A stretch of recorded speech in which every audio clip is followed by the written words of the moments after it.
দেখো, আজকেই উচ্চ মাধ্যমিক শুরু হয়েছে, তুমি জানো। এবার গতবারের চেয়ে অনেক আগে উচ্চ মাধ্যমিক শুরু হয়েছে। এবার ভোটের বছর উচ্চ মাধ্যমিক, এবং মাধ্যমিক আজকেই শেষ হওয়ার কথা, ঐচ্ছিক বিষয়, এবং আজকে থেকে উচ্চ মাধ্যমিক শুরু হয়ে যাচ্ছে। এবং সেই উচ্চ মাধ্যমিক শুরুর আগে থেকেই পড়ুয়া বা পরীক্ষার্থী এবং অভিভাবকদের মধ্যে একাধিক অসন্তোষ তাদের শোনা যাচ্ছে। এবং আমরা যেখানে আছি সল্টলেকের একটি পরীক্ষা কেন্দ্রে, সেখানে কিছুক্ষণ আগেই সংসদ সভাপতি এসেছিলেন। তার পাশেই দাঁড়িয়ে অভিভাবকরা বলছিলেন যে পর্যাপ্ত প্রস্তুতি ছাড়াই এবার উচ্চ মাধ্যমিক হচ্ছে। তারা কি বলছেন সরাসরি তাদের কাছ থেকে শুনে যাব। তারা বইয়ের সমস্যার কথা বলছেন। আপনারা বই পেয়েছেন? মানে আপনার স্টুডেন্ট কি বই পেয়েছে?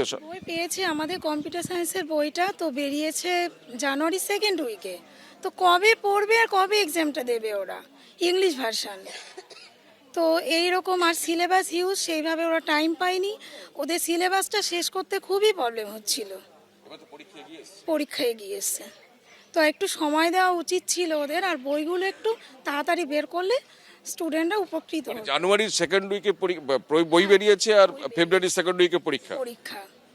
কম্পিউটার মানে কি বলবেন, কি সমস্যা?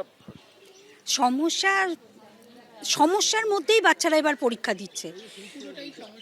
ওদের এই সিস্টেমে প্রথম বছর ওরা এই সিস্টেমে পরীক্ষা দিচ্ছে, এবং সংসদ কোনো প্রস্তুতি ছাড়াই একটা সিস্টেম ইন্ট্রোডিউস করেছে, যেই জন্য বাচ্চারা একেবারে শুরু থেকে সমস্যার মধ্যে দিয়ে যাচ্ছে। ক্লাস ওরা পর্যাপ্ত পায়নি, বই ওরা সঠিক সময়ে পায়নি। শুধু তাই নয়, যে এত বড় সিলেবাস জন্য যে সেমিস্টারে 6 মাস দেওয়ার কথা ছিল, সেটা কি হয়েছে সেপ্টেম্বরে ওদের 3 হয়েছে, থার্ড সেমিস্টার হয়েছে। আর আজকে ফেব্রুয়ারি সেকেন্ড উইকে ওদের ফোর্থ সেমিস্টার হচ্ছে। ওদের সংসদ বললো ওদের মডেল কোশ্চেন দেবে, কারণ ওদের প্রিভিয়াস কোনো মডেল কোশ্চেন ছিল না। সেটা আমরা পেয়েছি 27 তারিখ জানুয়ারি 27 তারিখ থেকে আজকে 12 তারিখের পরীক্ষা। একটা বই তো আমরা দিলাম, কেন দিলাম? কারণ ওটা আমাদের পয়সা দিয়ে কিনতে হয়েছে, ফ্রিতে দেননি।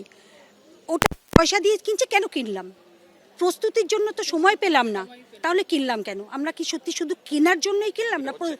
এটা কেন হচ্ছে? মানে কোনো একটা বৈজ্ঞানিক চিন্তা ভাবনা নিয়ে যে সংসদ একটা সিস্টেম ইন্ট্রোডিউস করবেন, তার কোনো ছাপ আমরা অভিভাবকরা দেখতে পাইনি।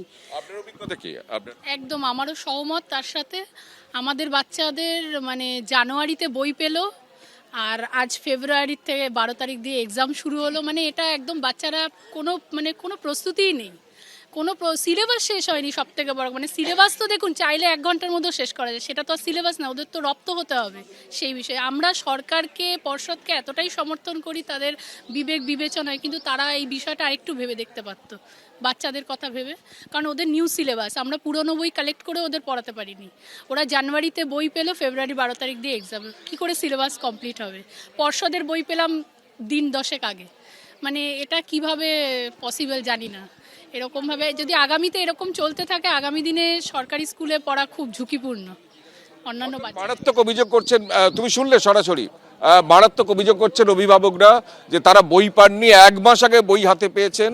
কেউ বলছেন কম্পিউটার সায়েন্সের ইংলিশ ভার্সনের বই হাতে পাননি, 1 মাস আগে হাতে পেয়েছেন। কেউ বলছেন কেমিস্ট্রির বই হাতে পাননি। কেউ বলছে ক্লাস হয়েছে মাত্র 3 মাস, তারপরেই পরীক্ষা। এবং এবার তুমি জানো যে ভোটের আবহে পরীক্ষা, এবং সেই পরীক্ষা আমি একবার ছবিটা দেখাতে বলবো ক্যামেরা পার্সন পার্থপ্রতিম রায়কে, যে পরীক্ষা নিয়ে এত বিতর্ক এবং অভিভাবকদের মধ্যে এত দুশ্চিন্তা, অভিভাবকদের একাংশের মধ্যে, সেই পরীক্ষা শেষ হয়েছে এবং পরীক্ষার্থীরা তারা বেরোচ্ছেন পরীক্ষা কেন্দ্র থেকে। অর্থাৎ যে পরীক্ষা উচ্চ মাধ্যমিকের নতুন সিস্টেমে পরীক্ষা শুরু হয়েছে ভোটের বছরে এসআইআর এর আবহে, সেই পরীক্ষাকে নিয়ে একাধিক প্রশ্নচিহ্ন কিন্তু অভিভাবকদের তরফে, এমনকি পরীক্ষার্থীদের তরফে তোলা হচ্ছে, একাংশের তরফে। এবিপি আনন্দ, এগিয়ে থাকে, এগিয়ে রাখে।